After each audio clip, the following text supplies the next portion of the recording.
دیوبندی مدثر اللہ العلی والنورانی، استاذ گرامی قدر حضرت علامہ مولانا محمد ایوب صاحب صدیقی، دیگر علماء ذوی الاحترام، مداحان رسول، سننے والے بزرگوں، نوجوان بھائیوں، عزیز بچوں، السلام علیکم ورحمۃ اللہ وبرکاتہ۔ الحمدللہ رب العالمین والعاقبۃ للمتقین، والصلاة والسلام علی سید الانبیاء والمرسلین وعلی آلہ الطاہرین واصحابہ الہادین المہدیین، اما بعد فاعوذ باللہ من الشیطان الرجیم، بسم اللہ الرحمن الرحیم۔ یا ایھا الذین آمنوا اتقوا اللہ وکونوا مع الصادقین۔ وفی مقام آخر قال اللہ تبارک وتعالی لقد کان لکم فی رسول اللہ اسوۃ حسنہ۔ صدق اللہ مولانا العظیم وبلغنا رسولہ النبی الامین الکریم، ونحن على ذلك لمن الشاہدین والشاکرین والذاکرین والحمد للہ رب العالمین۔ بادائے توحید کے متوالو، شمع رسالت کے پروانوں، اولیاء امت کے جانثاروں، غوثوں خواجہ کے چاہنے والوں، شہدائے کرب و بلا کے عاشقوں، آئیے کچھ عرض و معروض سے پہلے ہم آپ سب مل کر آقا دو جہاں سرور کون و مکان جناب احمد مجتبی محمد مصطفیٰ روحی فدا صلی اللہ تعالی علیہ وآلہ وسلم کی بارگاہ بے کس پناہ میں عقیدت و احترام کے ساتھ درود و سلام کے نذرانے پیش کریں اور پڑھیں۔ اللہم صلی علی سیدنا شفیعنا حبیبنا نبینا مولانا محمد وآلہ وصحابہ وبارک وسلم۔ نبی اور آل نبی کی بارگاہ میں ایک مرتبہ پھر ہدیہ درود و سلام پیش کریں اور پڑھیں۔ صلی اللہ علی النبی الامی وآلہ صلی اللہ علیہ وسلم۔ صلاۃ و سلام علیک یا سیدی یا حبیبی یا رسول اللہ صلی اللہ تعالی علیہ وسلم۔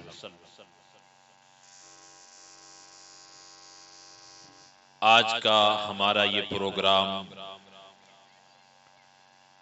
سرکار غوث اعظم رضی اللہ تعالی عنہ کے عرس سے منسوب ہے، اور پیر و مرشد حضرت پیر طریقت الحاج سید اشرف شاہ جیلانی رحمت اللہ تعالی علیہ کے عرس سے بھی منسوب ہے۔ زیادہ آپ کا وقت نہیں لوں گا چونکہ وقت زیادہ ہو گیا ہے،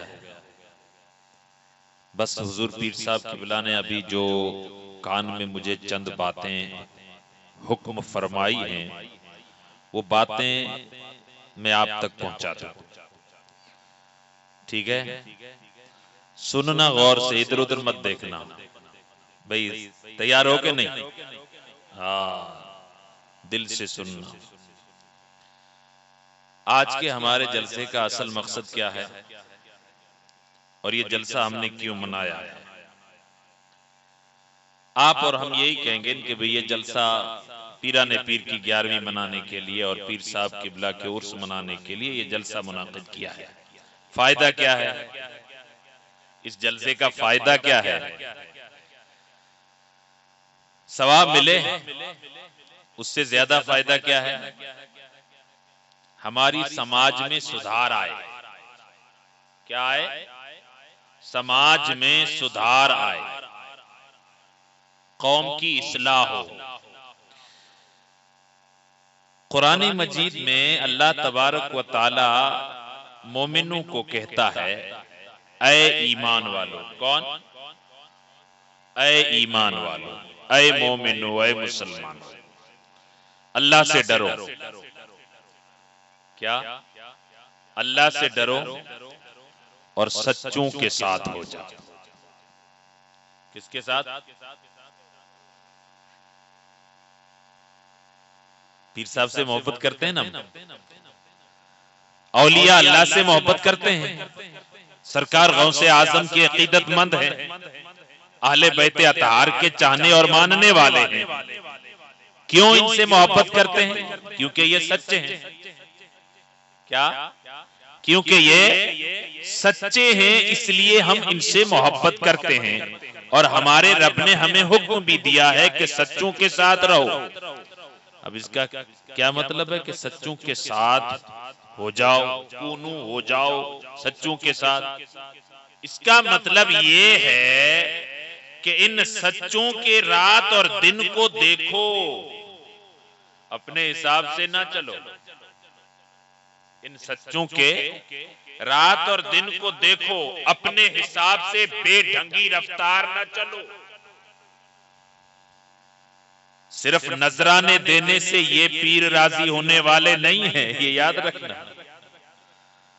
تم سے بہت کچھ چاہتے ہیں، بس ہمیں اور آپ کو سوچنے کی ضرورت ہے اور اپنے ذہن کو بدلنے کی ضرورت ہے۔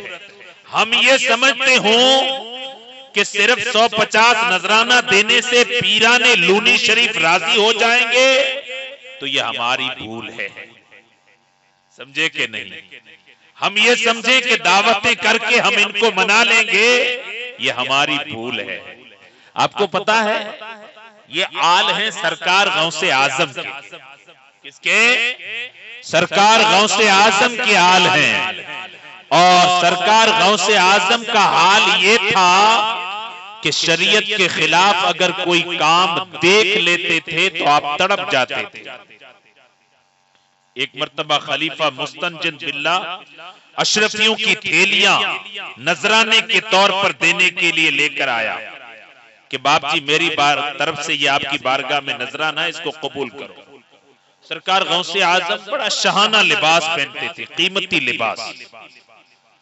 وہ بادشاہ بھی دیکھ کر کے شرما جاتا تھا، ایسا لباس۔ تو وہ بندہ آیا، بادشاہ ہے بغداد کا، شہنشاہ ہے، نذرانہ لے کر کے آیا سرکار غوث اعظم کو منانے کے لیے، راضی کرنے کے لیے، نذرانہ دے کر کے راضی کر لیں۔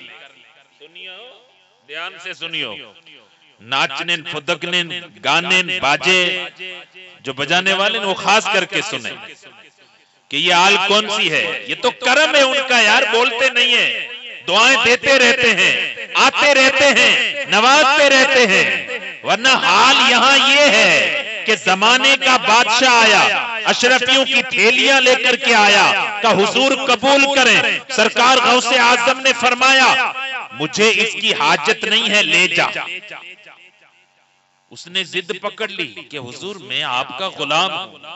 سرکار غوث اعظم کا اصول تھا کہ غریبوں پر ہمیشہ شفقت کرتے تھے۔ کیا؟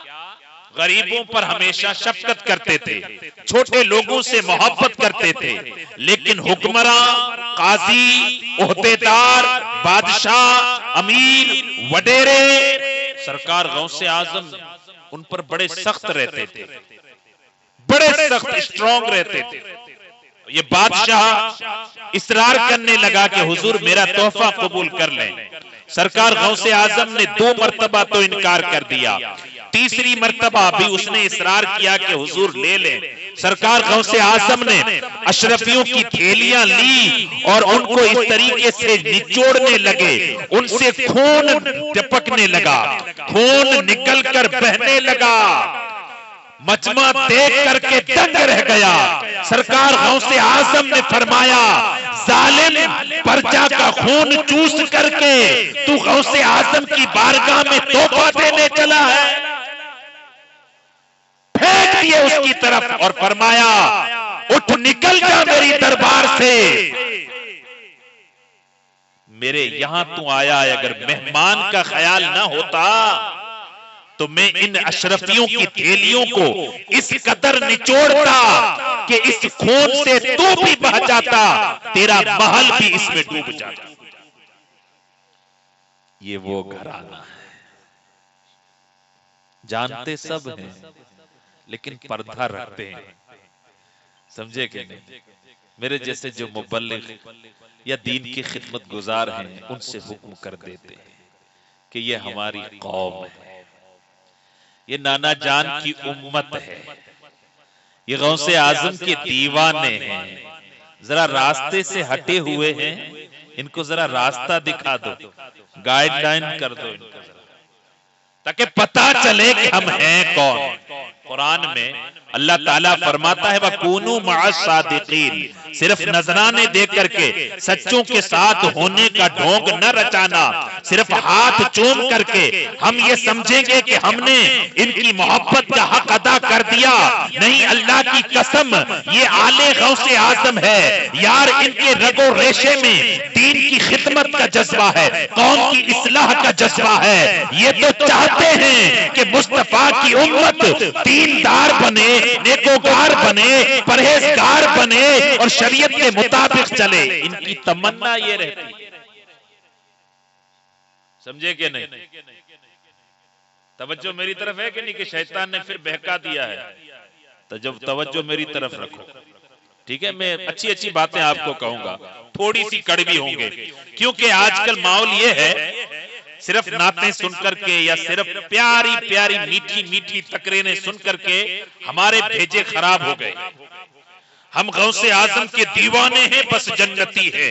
ہم خواجہ کے لنگر پکا کر کے ٹھوکنے والے ہیں، بس جنتی ہیں. ہم تو پیروں کو نذرانے دینے والے ہیں، بس جنتی ہیں. نادانو نہیں، اگر میں آپ کو کالے کوٹ پہنا کر کے کہوں کہ آپ سب کے سب وکیل ہیں تو کیا وکیل بن جاؤ گے؟ وکالت کی ڈگری میرے باپ کی جاگیر نہیں ہے کہ میں تم کو دے دوں. اسی طریقے سے جنتی میرے باپ کی جاگیر نہیں ہے کہ تم نمازیں نہ پڑھو پھر بھی تم کو کہوں کہ تم نے 11ویں پکائی تم جنتی ہو. تم نمازوں کو چھوڑو پھر بھی کہوں کہ تم نے غریب نواز کا عرس کیا تم جنتی ہو.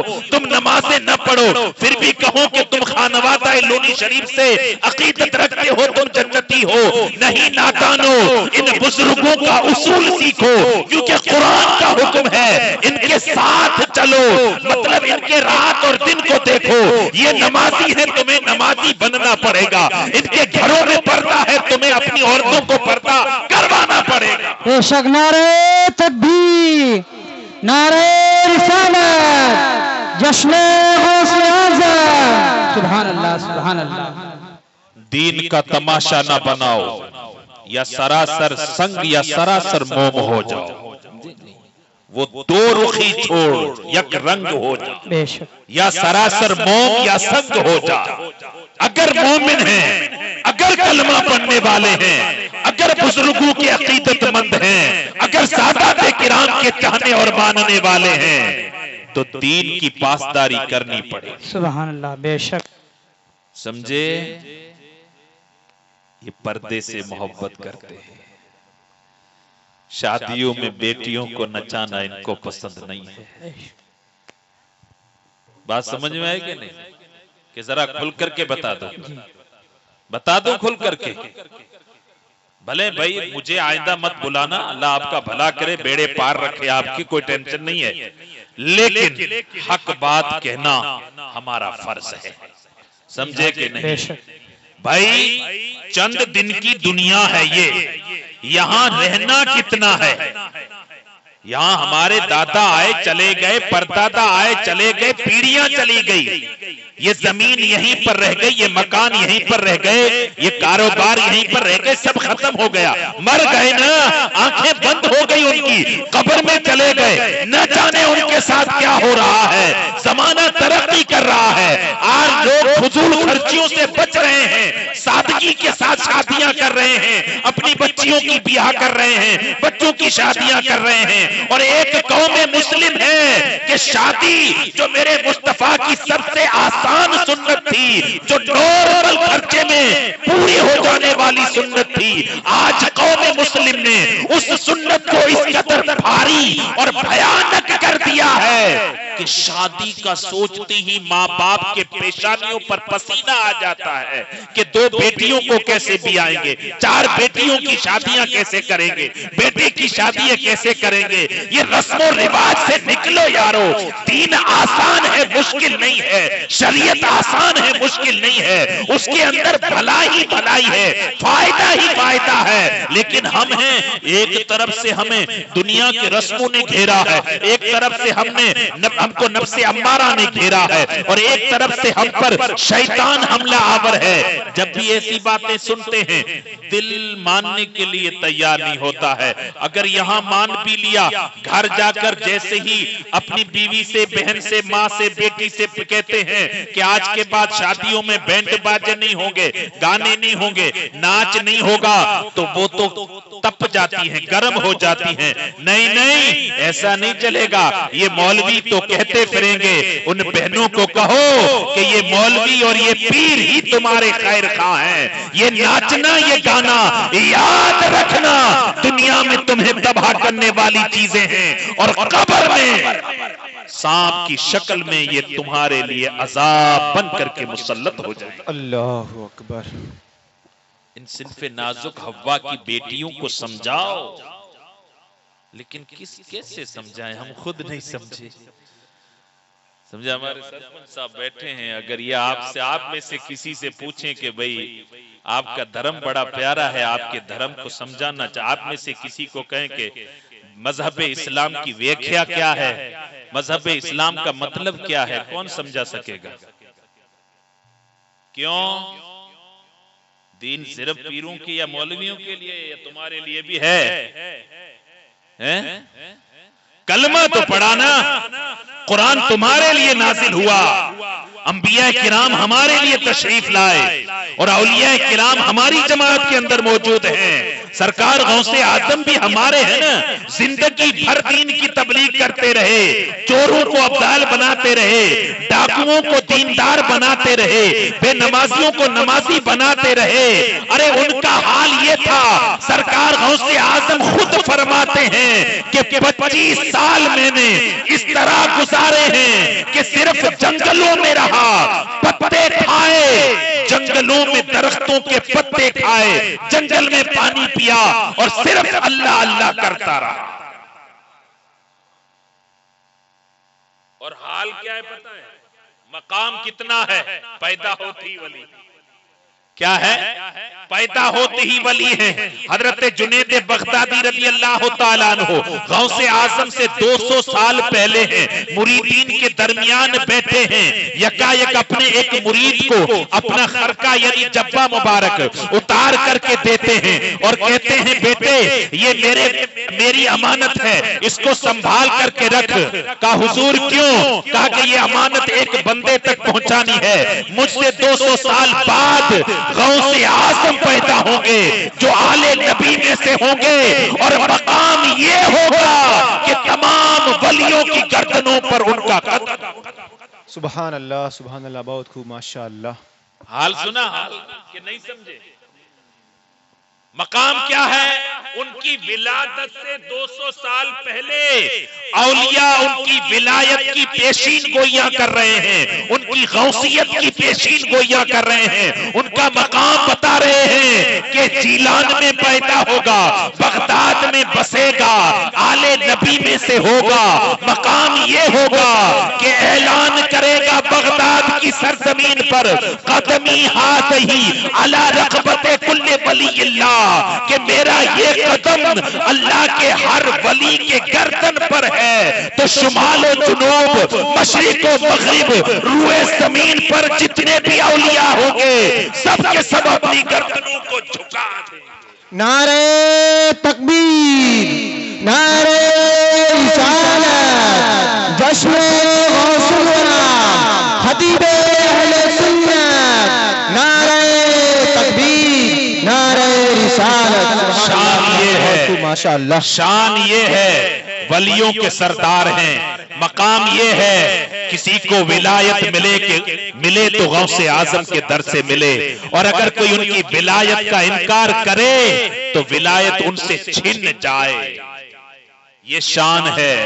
لیکن ادھر عمل کا عالم یہ ہے، پیدا ہوتے ہیں 3-4 سال کے ہوتے ہیں، والد بزرگوار مدرسے میں پڑھنے کے لیے بٹھا دیتے ہیں، سمجھے کہ پڑھنے کے لیے استاذ محترم کے سامنے پہنچتے ہیں، 18 پارے سنا دیتے ہیں کہ نہیں؟ کہ بیٹے اتنی چھوٹی عمر میں 18 پارے حفظ کر لیے؟ کہ جی استاذ والدہ حافظہ تھی، 18 پارے پڑھا کرتی تھی، پیٹ میں سن کر کے میں نے 18 پارے یاد کر لیے۔ سبحان اللہ۔ ان کا کردار ہمارے لیے نمونہ عمل ہے۔ اچھا 18 سال کی عمر ہوئی، گاؤں کی تعلیم مکتب میں جتنا پڑھنا تھا پڑھ لیا، 18 سال کی عمر، والد صاحب تو پہلے ہی فوت ہو چکے ہیں، والدہ ہیں، والدہ کے سہارے ہیں، پھر بھی امی سے اجازت لے کر کے جیلان سے چلتے ہیں، شہر بغداد پہنچتے ہیں۔ مختصر وقت ہے، آپ کو سرسری آپ بتا دوں کہ غوث اعظم کا مقام کتنا ہے، حال کیا ہے، دین کے لیے انہوں نے کیا کیا ہے۔ یار وہ جنتی ابن جنتی ہیں، پیدا ہوتے ہی ولی ہیں، ولیوں کے سردار ہیں، پھر بھی انہوں نے کبھی نماز نہیں چھوڑی۔ حال یہ ہے سرکار غوث اعظم فرماتے ہیں کہ دن میں پڑھتا تھا، رات کو نمازیں پڑھتا تھا، اور کبھی تو صحرا جنگلوں میں نکل جاتا تھا، بغداد شہر سے باہر ٹھنڈ رات میں نکل جاتا تھا، رات پر عبادت کرتا تھا۔ پھر جب فارغ التحصیل ہوا، 25 سال کی عمر میں پڑھ کر کے عالم بنا، پھر جنگلوں میں رہنے لگا اور فاقے اتنے کرنے لگا کہ کبھی کھانا نصیب نہ ہوتا تھا تو بھوک کی وجہ سے میں چل نہیں سکتا تھا، زمین پر لیٹ جاتا تھا، لیٹ کر کے میں پھر قرآن کی اس آیت کو پڑھا کرتا تھا، ان مع العسر یسرا، ان مع العسر یسرا۔ عبد القادر غم نہ کر، یہ تیری فاقہ مستیاں بھی تیرے خدا کے لیے ہیں، تیرا بھوکا رہنا بھی تیرے رب کی رضا کے لیے ہے، یہ مصیبتیں بھی تیرے رب کے لیے ہیں۔ یاد رکھ ان مصیبتوں کے بعد آسانی ہے، ان مصیبتوں کے بعد آسانی ہے۔ پھر سرکار غوث اعظم فرماتے ہیں کہ جب اس آیت کا میں ورد کرتا تھا میرے جسم میں توانائی آ جاتی تھی، پھر اٹھ کھڑا ہوتا تھا۔ ابو الفضل احمد بزاز بغداد کا بڑا تاجر ہے، کپڑوں کا، بڑا قیمتی کپڑے بیچا کرتا تھا۔ سرکار غوث اعظم نے اپنے ایک خادم کو اس کے پاس کپڑا لینے کے لیے بھیجا، سنیو، کپڑا لینے کے لیے بھیجا، اور فرمایا اس کی دکان میں جو سب سے قیمتی کپڑا ہے وہ لے کر کے آ، قیمتی کپڑا لے کر کے آ۔ وہ غلام گئے، کہا کہ تمہاری دکان میں جو سب سے قیمتی کپڑا ہے وہ غوث اعظم نے منگایا۔ ٹھیک ہے، اس نے کپڑا تو دکھا دیا، لیکن اس کے ذہن میں ایک بات آ گئی۔ بات کیا آئی؟ یار یہ غوث اعظم تو بادشاہوں سے بھی قیمتی کپڑا پہنتے ہیں۔ صرف دل میں خیال آیا، زبان سے بولا نہیں، دل میں خیال آیا، یہ غوث اعظم عبد القادر جیلانی بادشاہوں سے بھی زیادہ قیمتی لباس پہنتے ہیں۔ یہ خیال آنا تھا کہ اس کو پنڈلی میں ایک سوئی جیسا چبھنے لگا اور سخت درد ہونے لگا۔ ڈاکٹروں کو بتایا لیکن درد مٹنے کا نام نہیں لیتا تھا۔ ایک دن سرکار غوث اعظم کی بارگاہ میں اس کو پیش کیا گیا، سمجھے کہ نہیں؟ پہلے تو غوث اعظم نے اسے فرمایا میرے بھائی سن، مردوں کو قیمتی کفن پہنایا جاتا ہے، غور سے سننا، پوائنٹ قابل غور ہے، مردوں کو قیمتی کفن پہنایا جاتا ہے کیونکہ وہ ان کا حق ہے، اور نادان سن، عبد القادر 100 مرتبہ اپنے رب کے لیے مرا ہے، پھر جا کر کے یہ قیمتی لباس کا حقدار بنا ہے۔ کیا؟ عبد القادر 100 مرتبہ اپنے رب کے لیے مرا ہے، اپنے آپ کو فنا کیا ہے، پھر رب نے یہ مقام اور مرتبہ عطا کیا۔ صرف آج کے اس قیمتی لباس کو دیکھتا ہے، بغداد کی صحراؤں میں عبد القادر کا بھوکا رہنا تم نے نہیں دیکھا، بغداد کے کھنڈرات میں عبد القادر کا پیاسا رہنا تم نے نہ دیکھا، جنگلوں بیابانوں میں اللہ کی در میں عبد القادر کی تم نے نہ سنی ہے۔ اچھا، اللہ کی رضا کے لیے ٹاٹ پہنتے ہوئے تم نے عبد القادر کو نہیں دیکھا ہے، اس لیے آج اعتراض کرتے ہو کہ یہ فقیر ہو کر کے اعلیٰ لباس پہنتا ہے۔ سنایا نادان 100 مرتبہ مرا ہوں پھر اس قیمتی کفن کا حقدار بنا۔ پھر آپ نے اس کی پنڈلی پر ہاتھ پھیرا، وہ تندرست ہو گیا۔ میرے فرمایا میرے بھائی جا، اللہ والوں کے خلاف کبھی بات نہ کرے، سمجھے؟ 100 مرتبہ مرا تب یہ مقام ملا۔ ہم نے کتنی مرتبہ اپنے نفس کو مارا؟ سرکار غوث اعظم رضی اللہ عنہ خود ارشاد فرماتے ہیں کہ الحمدللہ میرا معمول تھا کہ میں رات کو پورا قرآن ختم کرتا تھا نماز میں۔ ایک مرتبہ مکان کی دوسری منزل پر سیڑھیوں پر چڑھ رہا تھا، پوری رات جاگتے تھے، آپ کا معمول تھا کبھی لمبے سجدے کرنا، کبھی دعائیں مانگنا، کبھی مراقبے میں بیٹھنا، کبھی اللہ اللہ اللہ ہو کرنا، کبھی قرآن کی تلاوت کرنا، یہ آپ کی زندگی کا معمول تھا۔ فرمایا کہ جیسے ہی سیڑھیوں پر چڑھا، قدم زینوں پر رکھا، نفس نے آواز دی، نفس نے آواز دی عبد القادر کبھی آرام بھی کر لیا کر۔ کیا؟ کبھی آرام بھی کر لیا کر۔ نفس کی آواز سن کر کے میں نیچے اتر گیا اور پھر ایک ٹانگ پر کھڑا ہو گیا اور ایک ٹانگ پر کھڑے رہ کر کے پورا قرآن ختم کیا ہے۔ اور پھر فرمایا ایک دن نہیں 9 سال سے الحمدللہ عبد القادر ایک ہی قدم پر کھڑے رہ کر کے ایک رات میں پورا قرآن ختم کر رہا ہے۔ یہ نفس سے دشمنی ہے، ہمارے نفس نے ابھارا، بیٹیوں کو نچا، ہم نے نچا دیا، برا مت مانیو۔ شیطان نے کہا یار شادی ہے، انجوائے کرو، خوشیاں مناؤ، ہم نے بے حیائی کا بازار گرم کر دیا ہے، نہ پیروں کی مانی نہ فقیروں کی مانی، نہ شریعت کا خیال رکھا، نہ پیارے مصطفیٰ صلی اللہ علیہ وسلم کی سنت کی پاسداری کی ہے۔ بیٹیاں ناچتی ہیں، جوان دیکھتے ہیں، ظلم کیا ہے؟ یعنی ظلم ہے۔ بیٹیاں ناچتی ہیں، باپ دیکھ رہا ہے، دیوس بن کر کے دیکھ رہا ہے، بیویاں ناچ رہی ہیں، جوان شوہر دیکھ رہے ہیں، بہنیں ناچ رہی ہیں اور بھائی تماشا دیکھ رہے ہیں۔ یہ نکاح ہے، یہ سنت ہے، یہ مسلمانی ہے، یہ اولیاء اللہ کی محبت کا پیغام ہے۔ بولو بولو یار، غلطی کر رہے ہیں کہ نہیں؟ ہے کہ نہیں؟ غلطی کر رہے ہیں نا، موقع ہے، عرس غوث اعظم ہے، عرس حضرت اشرف ملت ہے رحمت اللہ تعالی علیہما، ولی کے عرس میں بیٹھے ہیں، ولی کے شہزادے کی بارگاہ ہے، علماء کی موجودگی ہے، اور مل کر کے اس گاؤں میں ایک قانون بنا دیں کہ شادیوں میں بیٹیاں نہیں ناچیں گی۔ لو نہیں سمجھے؟ نہیں نہیں نہیں، نفس اور شیطان ڈرتے ہو یار، بیویوں عورتوں سے ڈرتے ہو، بزدل ہو، اس لیے تو بول نہیں سکتے ہو، سمجھے کہ نہیں؟ عورتوں سے ڈرتے ہو، جو قوم عورتوں سے ڈر جائے، سمجھے کہ نہیں؟ بیویوں سے جو ڈرنے لگے کہ ابھی ہم وعدہ کر دیں گے، گھر جائیں گے، ہوم منسٹر جو ہے دھوم مچا دے گی، تب ہم کیا جواب دیں گے، وعدہ نہیں کرتے ہیں، ہے کہ نہیں؟ مت کرو ایسا۔ اللہ کے رسول صلی اللہ تعالی علیہ وآلہ وسلم کی حدیث ہے، کلکم راع وکلکم مسئول عن رعیتہ، تم میں سے ہر ایک حاکم ہے اور قیامت کے دن اس کو اس کی پرجا کے بارے میں پوچھا جائے گا۔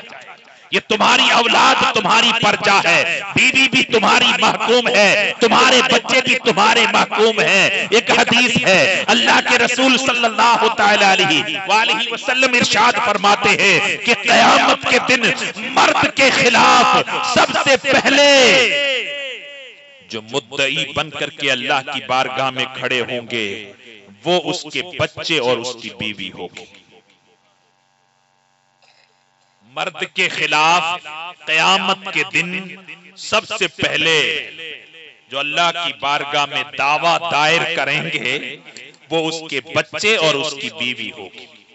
عرض کریں گے مولا ہم تو نادان تھے، تو نے ہم نے اس کا محکوم بنایا تھا، ہمیں نچایا تو بہت لیکن دین نہ سمجھایا، ہمیں کھلایا لیکن حرام کھلایا، حلال نہیں۔ ہمیں دنیا تو سکھائی لیکن دین نہ سکھائی۔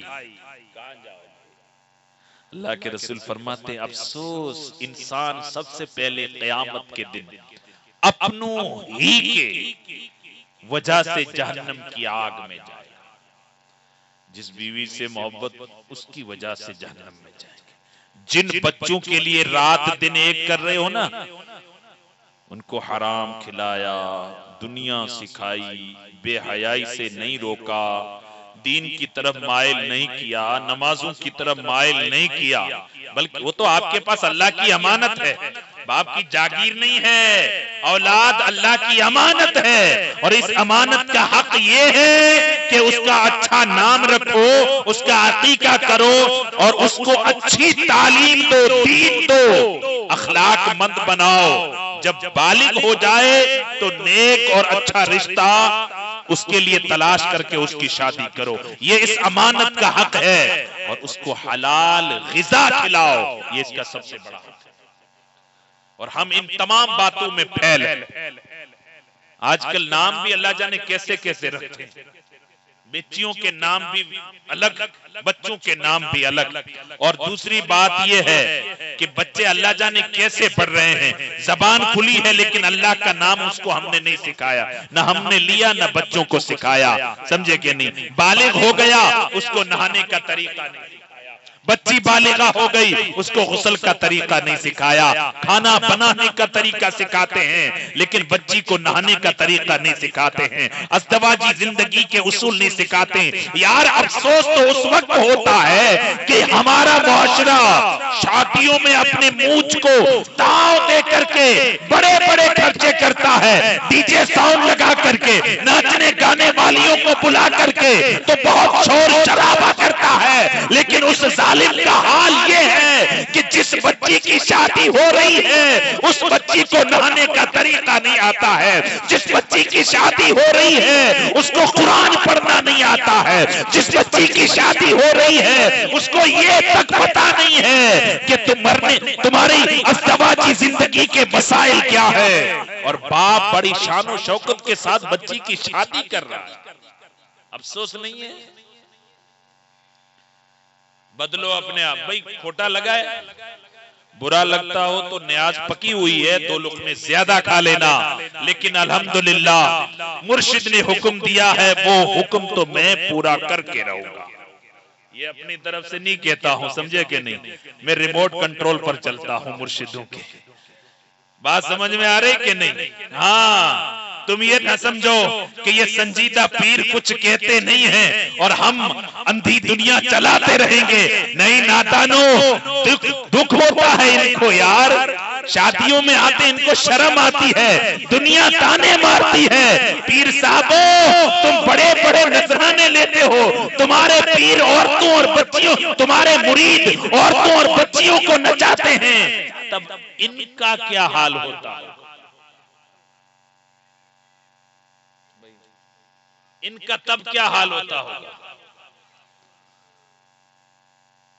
بات سمجھ میں آئی کہ نہیں آئی؟ احساس ہو رہا ہے کہ نہیں؟ اچھی سوچ پیدا ہو رہی ہے کہ نہیں؟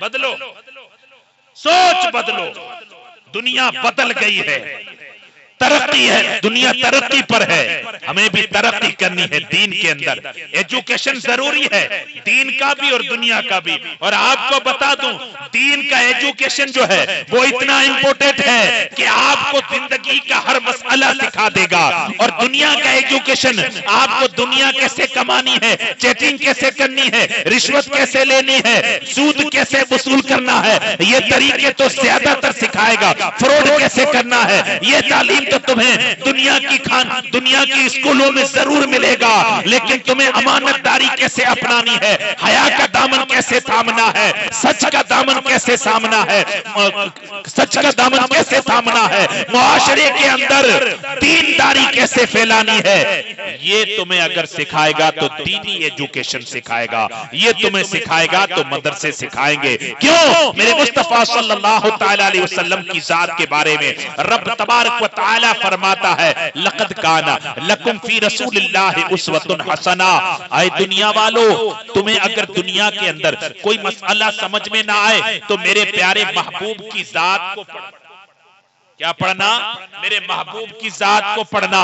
صبر کا مادہ بھی تمہارے اندر پیدا ہوگا, صبر بھی کر سکو گے, تحمل بھی کر سکو گے, مصیبتوں کو برداشت کرنے کا سلیقہ تمہیں میرے مصطفیٰ کی ذات سکھائے گی. رشتہ داروں کے ساتھ حسن سلوک کا طریقہ تمہیں مصطفیٰ جان رحمت کا در سکھائے گا. سچ بولنے کا سلیقہ تمہیں مصطفیٰ جان رحمت کی ذات سے ملے گا. امانت داری کا سبق تمہیں در مصطفیٰ سے ملے گا. دیانت داری کا سبق تمہیں در مصطفیٰ سے ملے گا. اور حیا کا درس تمہیں در مصطفیٰ سے ملے گا. ایک دوسروں سے وفاداری کا پیغام تمہیں در مصطفیٰ سے ملے گا.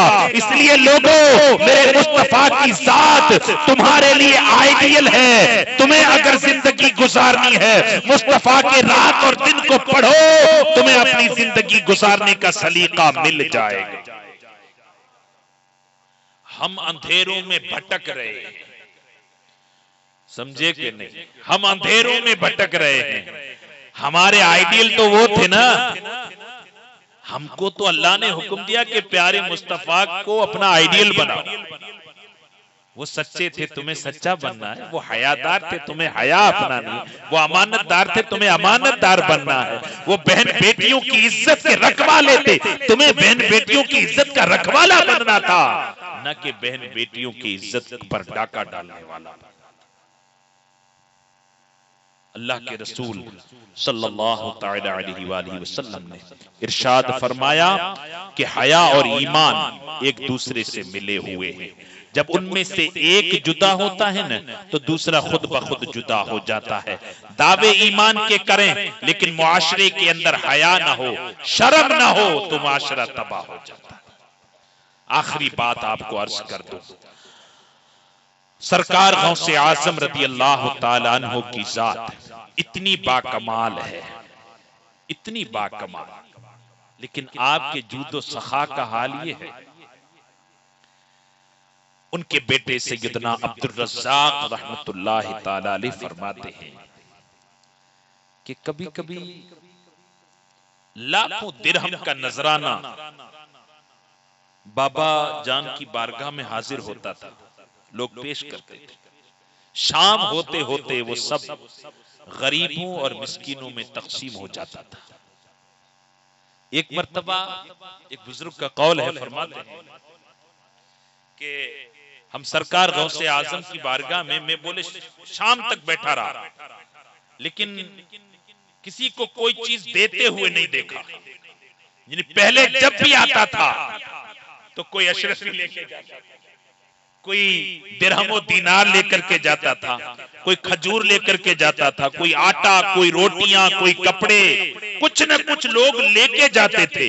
ایک دن بولے میں آ کر کے بیٹھا تو کچھ تقسیم نہیں ہوا. تھوڑا لیٹ آیا تھا وہ بندہ, کچھ تقسیم نہیں ہوا. میرے دل میں خیال آیا کہ یہ سخی در ہے, یہاں خیرات ہمیشہ بٹتی ہے, آج کیوں خیرات نہیں بٹ رہی ہے. اتنے میں سرکار غوث اعظم رضی اللہ تعالی عنہ نے ارشاد فرمایا تم سب کے سب اٹھ جاؤ. وہ 20 افراد تھے. کتنے؟ اس وقت دربار میں 20 لوگ بیٹھے تھے. فرمایا تم سب کے سب اٹھ جاؤ, 10 میرے دائیں طرف آ جاؤ, 10 میرے بائیں طرف آ جاؤ. دونوں 2 صفیں کروائی سرکار غوث اعظم نے. کیا 2 صفیں کروائی اور پھر فرمایا آنکھیں بند کرو. ان کو آنکھیں بند کروائی. پھر پوچھا کیا دیکھتے ہو؟ بولے تحت الثری تک دیکھتے ہیں. اوپر کہاں تک دیکھتے ہو؟ عرش معلیٰ کو دیکھتے ہیں. یہاں تک کہ لوح و قلم بھی ہماری نگاہوں کے سامنے ہیں. دل روشن ہو گئے. ان 20 کو اس دن ولایت کی خیرات سرکار غوث اعظم نے عطا فرمائی. خالی کسی کو نہیں چھوڑا. کسی کو دنیا دیتے ہیں, کسی کو آخرت دیتے ہیں. سمجھے کہ نہیں؟ کسی کو دنیا کی دولت دیتے ہیں, کسی کو ولایت دیتے ہیں. یہ در غوث اعظم کا کمال ہے. چوروں کو ابدال بنانا غوث اعظم کا کمال ہے. ڈاکوؤں کو ولی بنانا سرکار غوث اعظم کا کمال.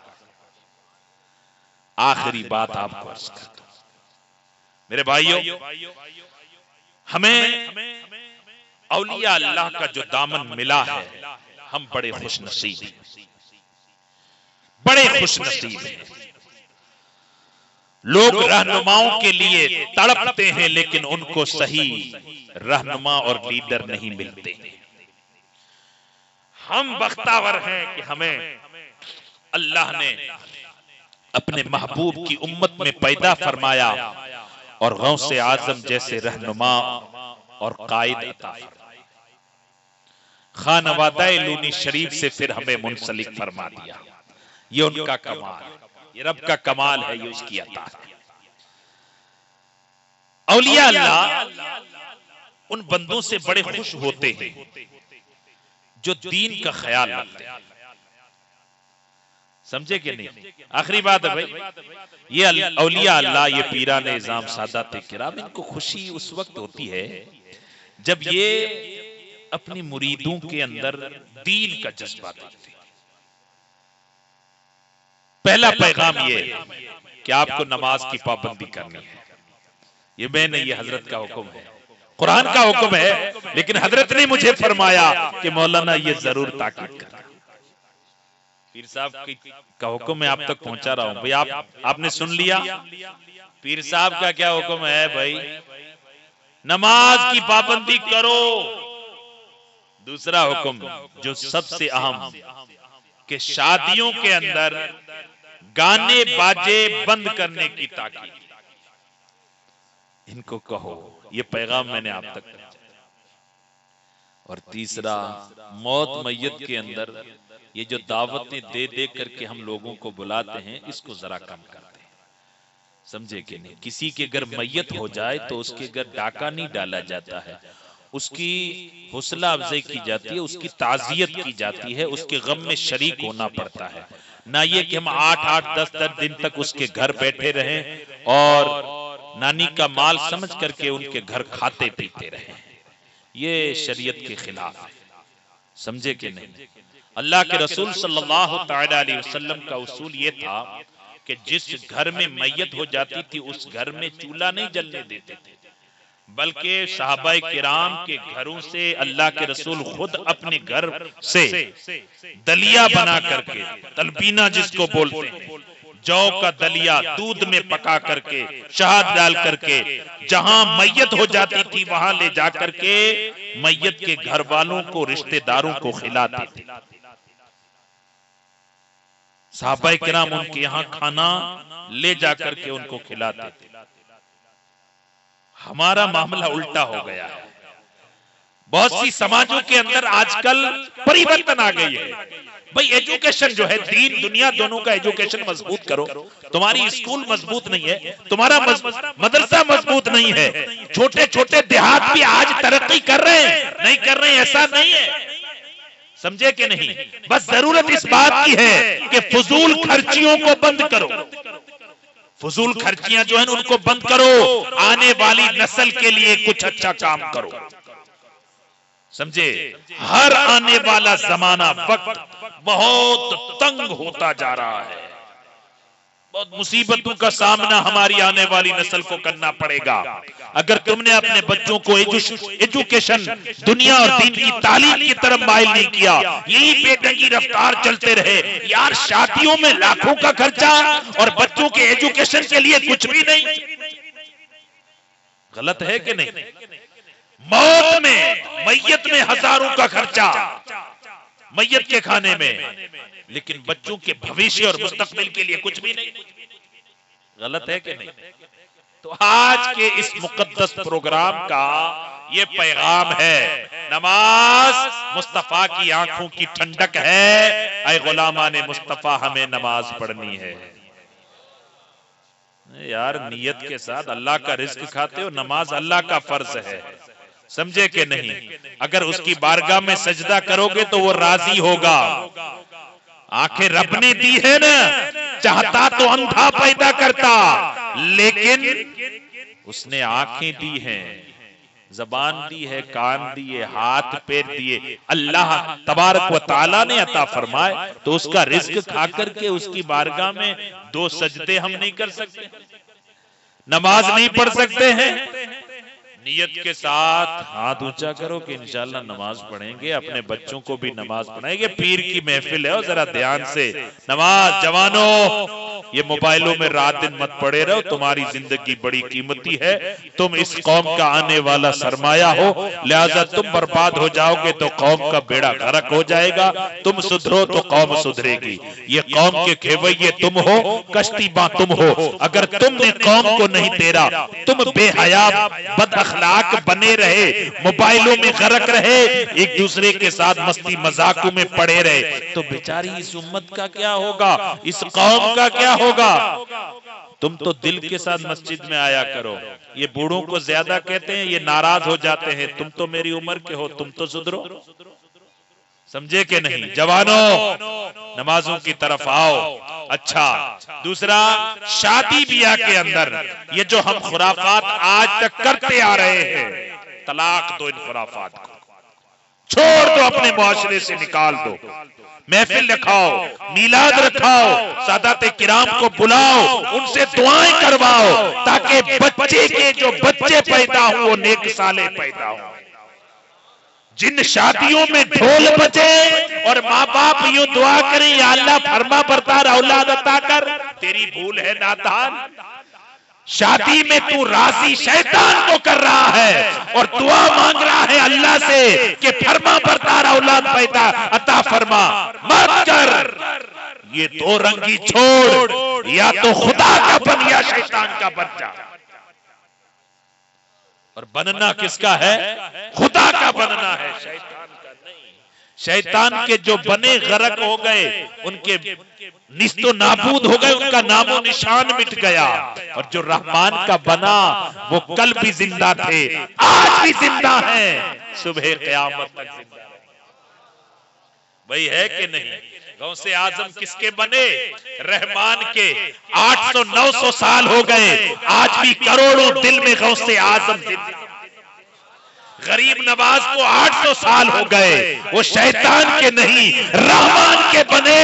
آج بھی مسلمانوں کی زبانوں پر یا غریب نواز کی صدا ہے.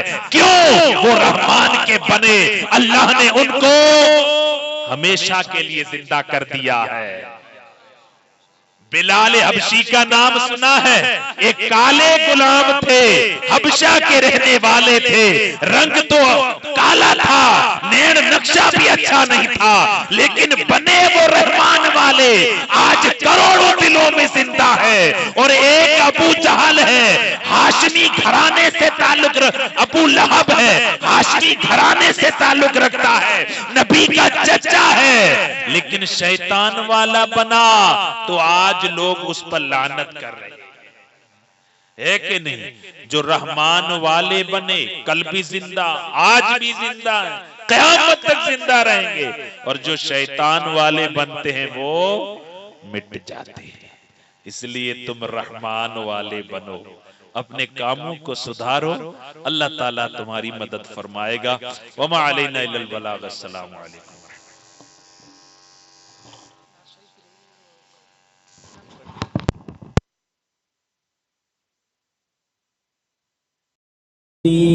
سلام علیکہ